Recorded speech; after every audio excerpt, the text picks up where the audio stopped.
up, y'all? This is Keisha without the Y. We here with Terrence Gangster Williams. We're gonna do a little interview, kind of getting the mindset of him as gangster and as civilian Williams. Okay.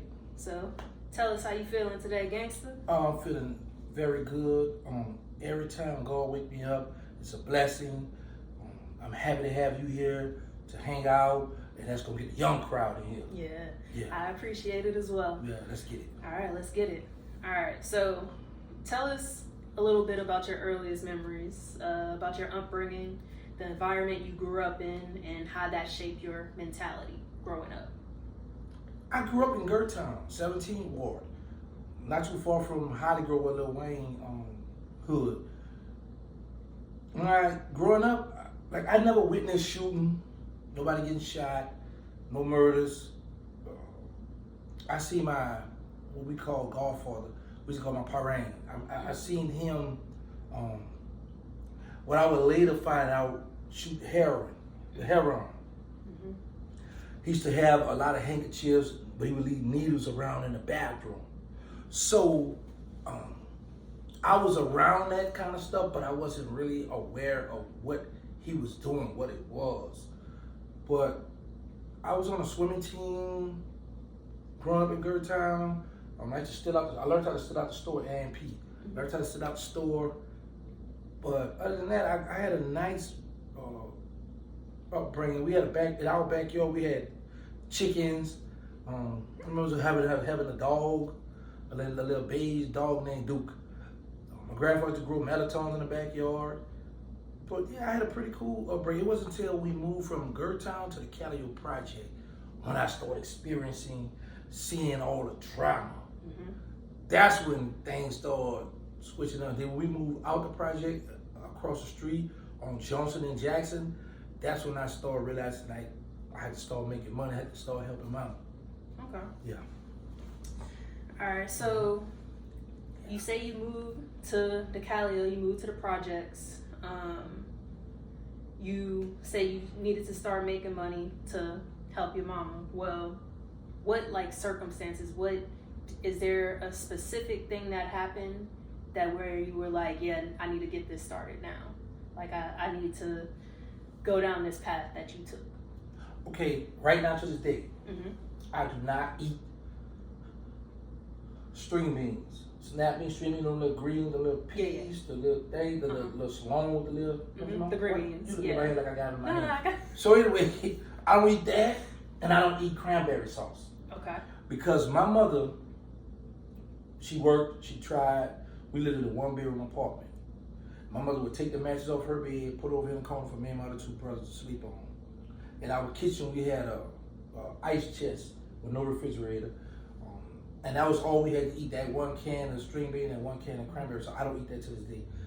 So me and my brother Chris was like, man, we gotta hustle. So we started going to Winn-Dixie, asking people to carry their bags to their car, go to the red light when people would stop at red light. I really ain't really like that, but wash people windshield at the red light just to make ends meet. Like we wasn't selling drugs and none of that yet. That didn't come about till I want to say we moved from Gertown maybe 84, 85-ish. I didn't start selling the drugs. So I was about, my first life of crime was 11. So it wasn't that far from there, but we was doing petty hustle first, you know, to help moms. And because like I said, we didn't really have much growing up in, on Johnson and Jackson, right across the street from the Calio Project. We didn't have much to eat. So we was like, bro, we gotta start grinding, hustle. So we just started going through the little small stuff first. Then once we moved to Philip and Clara, that's when I graduated. Okay. Mm-hmm. Okay. So was there like a specific turning point? Yeah. When I did when I shot the first person, that was my turning point. You were 11. Mm-hmm. And I felt like, okay, now I'm a little gangster. Started feeling yourself. Yeah. So, but right after that, me and my best friend Mosquito, he's one of the original hot boys. He's deceased now. Mm-hmm. We would go on Philip and Claro, and we started selling, not on Philip and Claro, Second and Danielle, and we started selling weed. Back then, weed used to cost like $2. Puffies, called it puffies, like roll them up, and we'll put them in the little, remember y'all used to eat lemon heads? Yeah. Okay, we would put a lemon head box, throw it on the ground, and we just would sell $2 puffies. They had single joints back then, then we would $2 puffies. Then they started the blunts and all other stuff. But we were selling weed. Mm-hmm. And then he had the bright idea to graduate to start selling crack cocaine. Mm-hmm. So once he started selling crack cocaine, we didn't look back. But I didn't like selling crack. I tried to sell crack twice. This later on in life. But for the most part, us grinding on Philip and Claro, stealing cars. I started sleeping in, and then I had the audacity to bring the stolen car in front of my mother's house. Mm. Sleep in the car. When my mother had to go to work, she would knock on that window. Y'all better get the car from my door and call the police. That's when we knew it was time for school. Yeah. So we would get all right, let's go. And we would go steal the donuts from this lady named Miss Nancy on Washington and Ferret. Because she had the, did before your time. Yeah. Now they had this newspaper stand where you put the money in and you open it and you could grab how many newspapers. You're supposed to grab one, but you could grab many of them. But they would put her donuts on top of that, and it's right here in front of her door. So she's not at work yet, so we would steal her donuts. They had another store across the street. They had like a little a fence. We had to pull the fence and stick our hands under there and pull their donuts. Mm. But yeah, that's how I graduated real fast at a young age, getting into the life of crime, and I was very excited that I was doing bad stuff. Mm-hmm. Okay.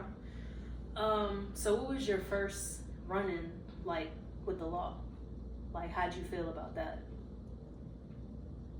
I don't remember how I felt, but I know my first run-in with the law, I broke in my cousin's house. My auntie, they stayed next door. Like, my mother stayed here, they stayed here, and there was another house over here. My cousin had Atari, a game. Mm-hmm. So we used to bring the game over us to play with. And now, when it was time to bring it home, we like, man, I want this game. So one morning I get the bright idea. Like I said, my mother used to go to work like maybe 5 something in the morning to catch the bus. We go to school around 7 something. I go, because I know the house structure, so I went on where I messed up at. Instead of me going, like, my house is here, his house here. So instead of me trying to break in on this side, I went around on the other side, which led another house over here couldn't see me. So happened I to beat the little boy up that stayed next door here. Mm-hmm. So his people called the police, and they came to my school and arrested me as a juvenile. Yeah. As a juvenile? Mm-hmm. Okay. How old were you? This had to be 85.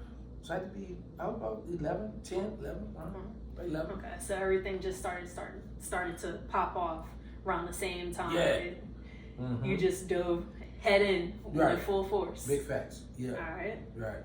Now let's fast forward to later on down the line. Okay. Because I already know you talked about some of the stuff that you've done on Vlad, and people could go to there and watch them. Mm-hmm. I want to know what was going through your mind when you got sentenced and you heard life in prison. When I first got sentenced, the judge said life and was talking words nobody didn't understand. So I had my lawyer say, "Hey, I got life." So my lawyer liked to see him. He looked straight ahead. I said, "Hey, I got life." I said, "I got life." He said, he said, "Yeah." But he was under the impression that I was gonna cut up in court. Like I was gonna just be disrespectful, flip tip. I already got life. So my mindset was, I thought I was gonna get life in the state. Mm-hmm. I thought I was gonna get life in Angola for all the murders and violence we were doing. I never thought the feds. So when they gave me a life sentence, my mind was like, okay, I was expecting to get, but not for the feds, for the state. My mind went to my mother, like how is she holding up, what's going on with her. So when I got back to the jail, I called her, "Mom, what you doing?" "Nothing, riding around." "Why you riding around?" "Because Terrence, they done you wrong." "Listen, Mama, calm down. I need you to go home, and I'm gonna need you to be strong because that's how I'm gonna be able to function. I know you okay. We going. So she went home. We talked, but my stay was smooth because Birdman and Slim took care of me. I didn't want for nothing. So when the judge gave me that life sentence, you know, my mind was just on. I was young, so I felt like, because I always would envision that I would get life, go do time, and then go to get my time back, come home, retire from the game. So everything was going as planned, but I just got life for the feds, but still came home and I retired for the game. Yeah. So yeah, when they gave me life, I wasn't down, felt bad, or none of that. Yeah. All right. So, how did your time in the feds like impact you mentally, emotionally, physically? Like, what was the hardest part about being in prison? 2005. From 1998, I had smooth sailing until 2005. Hurricane Katrina. I was in USP McQuarrie in Pioneer, Kentucky on a hill. And we had just went through a storm in Florida in 2004. So that's what led us to USP McQuarrie. Now, while we there, when Katrina hit, that was the worst time doing my bid because my mother stuck in the house, you know, downtown Ninth Ward, not too far from where you from or where you lived at. So I'm hearing, hey, the water's rising, your mother's crying, she don't want to leave her father in the house. And I'm like, what the world? So I'm crying. I'm like, man, my mother died like a soldier because when I called home, the water was over the house. It's like, all right, cool. So I get another phone call, come to find out they made it out. So I was very happy about that. But throughout my bid, during time in the feds, I never had a bad, that's the only time I had a bad moment. Other than that, of course I lost Hot Boy Dooney. I just got off the phone with him. But my federal bid was okay because I moved from prison to prison, moving around, meeting different people, lockdowns, war going here, stabbings, people getting killed. It was just so much going on. So it's like, you gotta be on point. You gotta, make sure you live to see the next day. So I'm constantly staying focused and on point, watching myself, watching my back. So my stay, I made sure that I educated myself. Like I learned how to incorporate stuff. I learned how to trademark stuff. So I had a non-registered drug class helping people out. I had a class which was called I Can Go Home and Be a Better Man. So I helped people even though I had a life sentence in the Fed. Making your time useful. Yes. Being productive. There you go. Yes. Not just sitting there with your mindset feeling sorry for yourself. Yeah. Because there ain't no time to feel sorry. Because when you feel sorry for yourself, the wolves, they watch it. And when they see like the little lonely sheep kind of stray away from the herd, they're going to get you. All right. Now, since you've been out, I know there's been a little bit of controversy about you getting out. So what's the biggest misconception about you or your early release? That I snitched on people that's alive. Okay.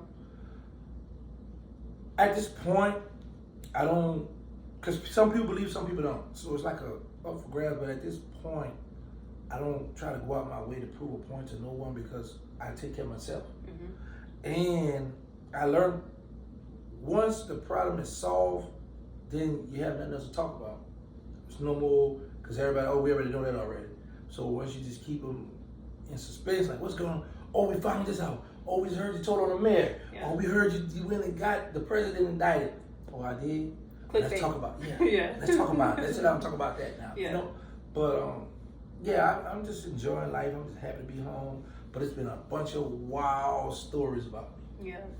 So, what's been the most challenging thing that you could think of that's been going from Gangsta Williams to now Civilian Williams?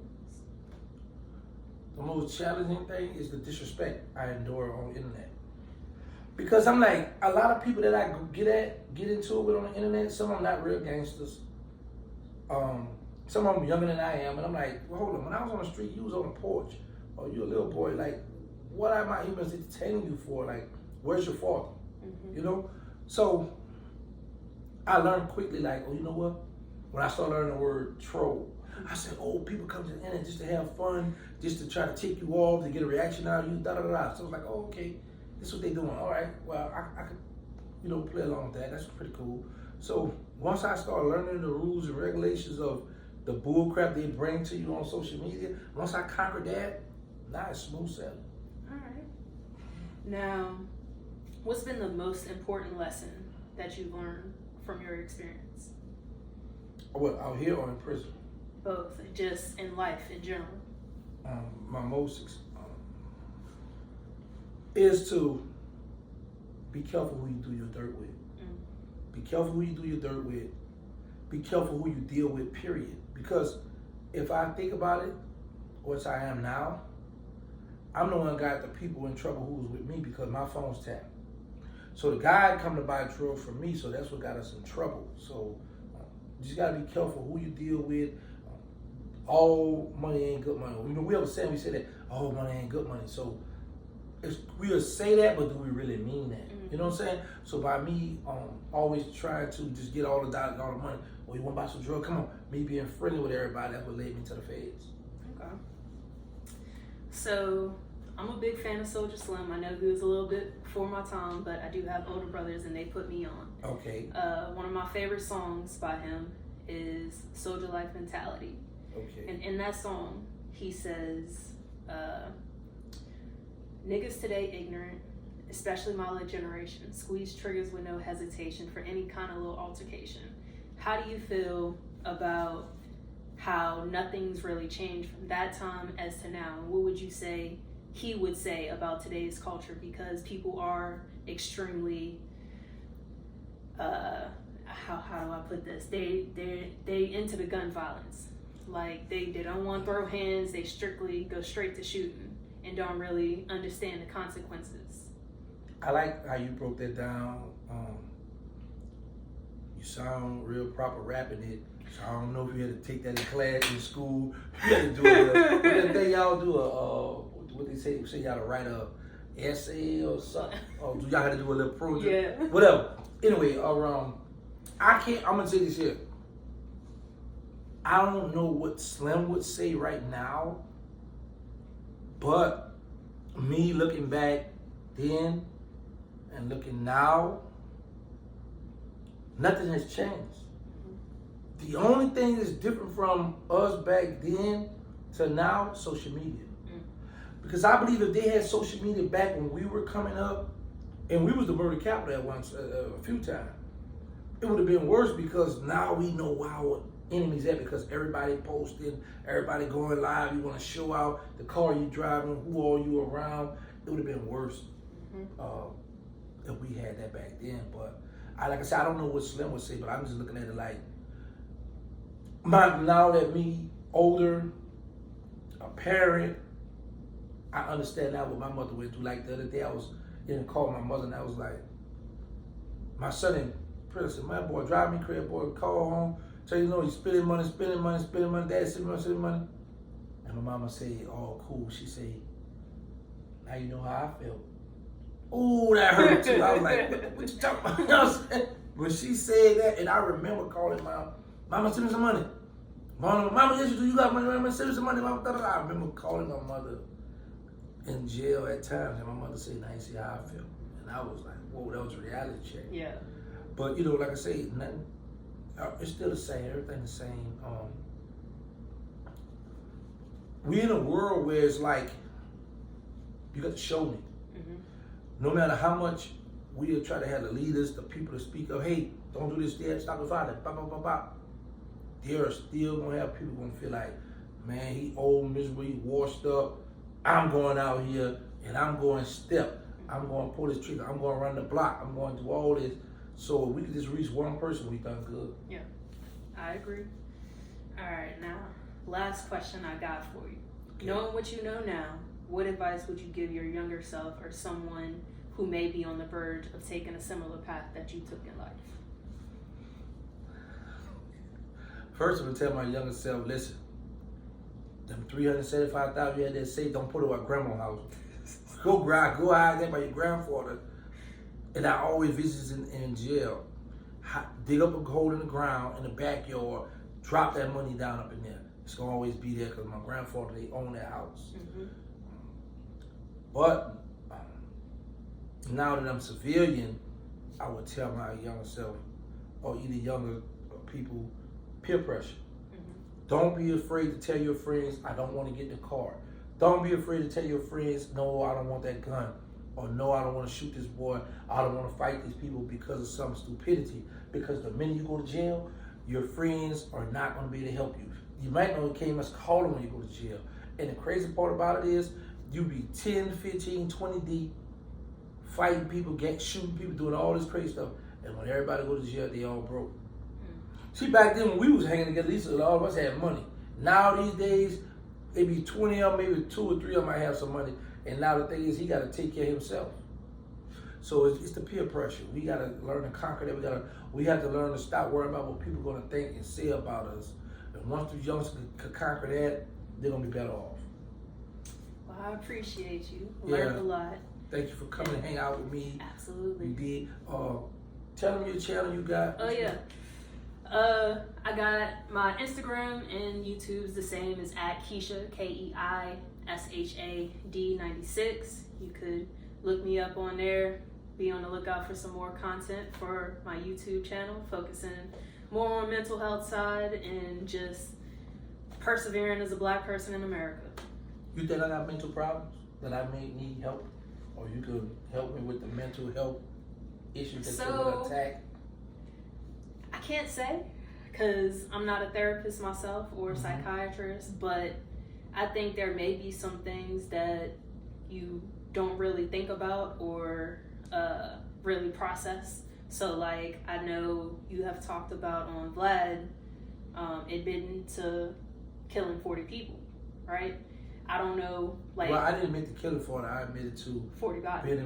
Being involved, right. Okay, well, admitted to... Almost the same, huh? Okay, almost the same, yeah. Okay. Well, I know, change that then. I know you admitted to being involved in 40 different murders. I don't know what your mindset is towards that. I know people typically, like veterans, like Marines, when they take lives, it takes a toll on them. And I don't know if I really know if you've been through that. You could have been through that while you were in prison. From what I've seen of you, seemed like you got yourself right and not really focusing on the past and just trying to move forward and do better with your life, which I understand. But I also feel like just taking lives in general, that can play effect in people's mental state. Facts, that's a fact. But honestly, I haven't had a breakdown moment yet. I thank God for that. No nightmares, nothing bad, nothing coming to haunt me. I think this is some old superstitious stuff that we've learned over the years, through centuries, with the voodoo, with all the other stuff, and people just start saying it. I would say this.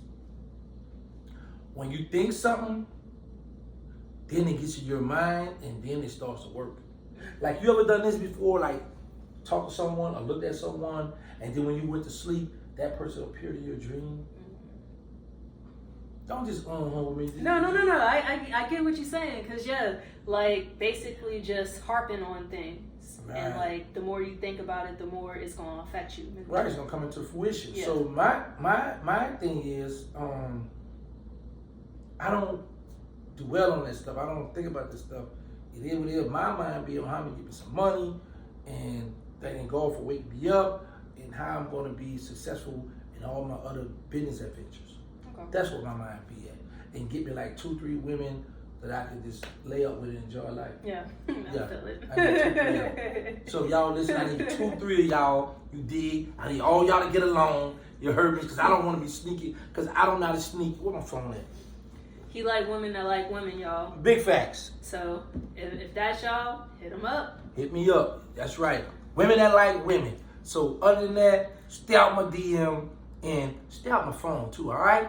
Wow.